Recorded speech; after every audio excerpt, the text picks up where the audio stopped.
सालों पहले एक गांव में सुमित और अनवी नाम के पति पत्नी रहते थे। छोटी जाति से होने के कारण गांव में हर दिन उन्हें काफी परेशानियों का सामना करना पड़ता है।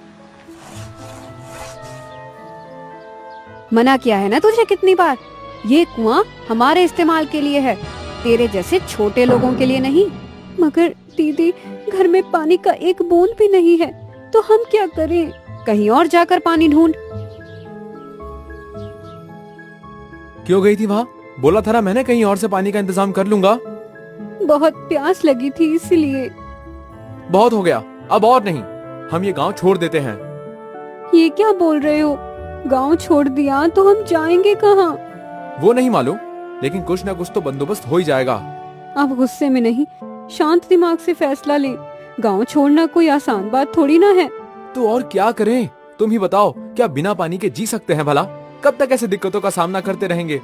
कोई नई जगह जाकर नए जीवन की शुरुआत करते हैं। सुमित की बात सही लगने पे अनवी और सुमित अपना सारा सामान लेकर गांव से निकल पड़ते हैं नए ठिकाने की तलाश में। आधा दिन चलने के बाद वो गांव के बाहर पहुंचते हैं, जहां उन्हें एक कुआं दिखता है।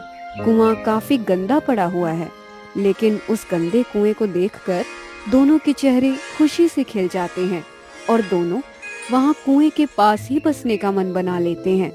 अनवी, लगता है भगवान ने आखिरकार हमारी सुन ली। हम अपने नए जीवन की शुरुआत यहीं करेंगे। आप ठीक कह रहे हैं, सही कहा है किसी ने। भगवान के घर में देर है, अंधेर नहीं।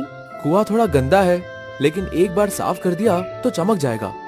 तुम थोड़ा आराम कर लो, तब तक मैं इसे साफ कर देता हूँ। आराम करने का समय कहाँ है? आप कुएं को साफ कर लीजिए, तब तक मैं झोंपड़ी बनाने के लिए लकड़ियाँ बटोर लेती हूँ। सुमित ने पूरे मन से कुएं को साफ किया, तो दूसरी तरफ अनवी ने जैसे तैसे लकड़ियों का इंतजाम करके छोटी सी झोंपड़ी तैयार कर ली। दोनों बहुत दिनों बाद इतने खुश थे। दोनों ने साथ बैठकर कुएं की पूजा की और फिर थोड़े से फल खाकर दोनों अपनी नई झोंपड़ी में सो गए। एक नई सुबह के साथ सुमित और अनवी अपने नए जीवन की शुरुआत करते हैं। तो वहीं दूसरी तरफ उनके जाने के बाद से मानो कि उनके गांव को जैसे किसी की नजर लग गई। रातों रात पूरे गांव में सूखा पड़ गया। गांव वालों को समझ नहीं आ रहा था कि क्या हुआ है। सब हैरान परेशान थे। बच्चे प्यास से तरस रहे थे। क्या करें क्या ना करें, कुछ समझ नहीं आ रहा था। आश्चर्य की बात तो ये थी कि जहां एक तरफ गांव में सूखा पड़ा हुआ था, सुमित और अनवी का कुआं अभी भी पानी से भरा हुआ था। सुमित और अनवी को इस बात की भनक भी नहीं थी कि गांव में सूखा पड़ा हुआ है।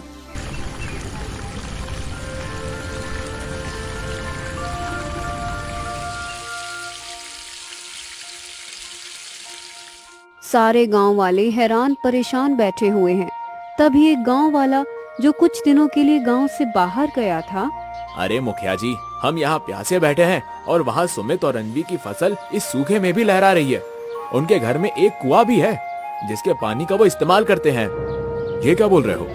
जब पूरे गांव में सूखा है तो उनके कुएं में पानी कैसे हो सकता है?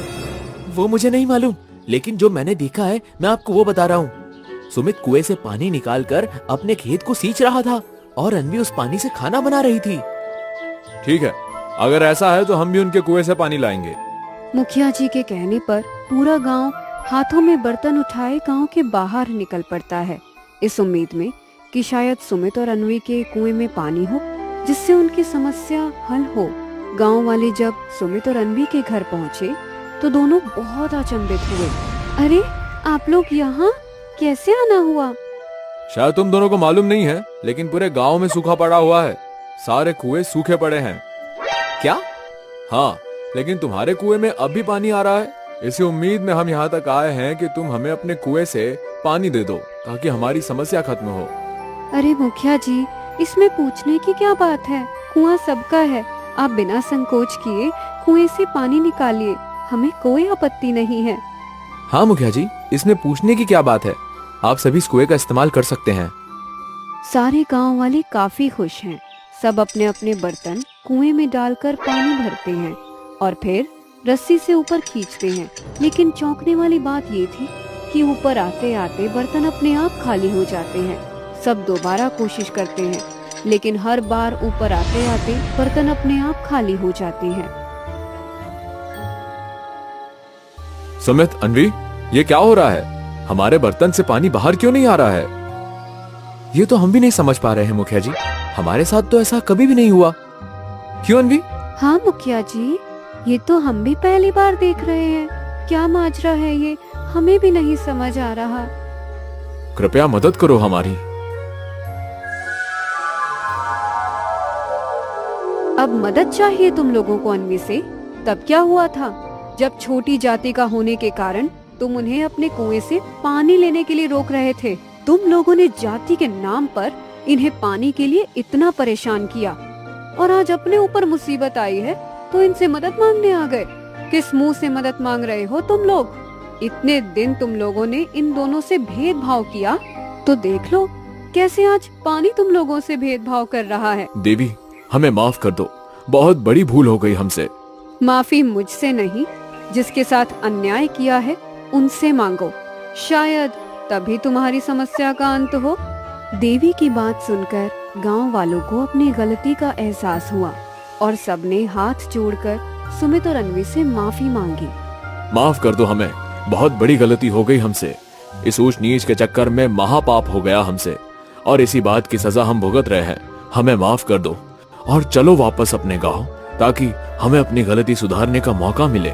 सुमित और अन्वी गांव वालों को माफ कर देते हैं और वापस गांव लौटने का फैसला लेते हैं।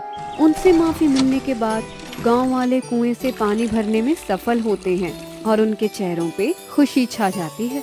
सुमित और अन्वी वापस अपने गांव लौट आते हैं, अपने पुराने घर। गांव वाले उनका स्वागत आरती और पूजा से करते हैं।